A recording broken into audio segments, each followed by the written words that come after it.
भाई आज हाफिज साहब से पूछते हैं दुकानदारी कैसी चल रही। हाफिज साहब आप ये बताओ आज दुकानदारी कैसी चल रही। अल्लाह का शुक्र है, दुकानदारी बहुत बेहतरीन चल रही है भाई।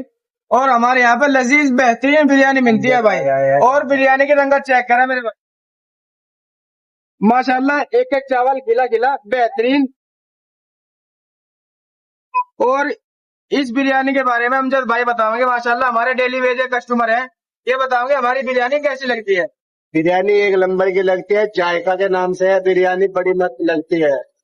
जायका लाए हम गाजियाबाद से। और भाई हमारे अकाउंट को फॉलो करें और जो है हमारी वीडियो को लाइक करें, कमेंट करें।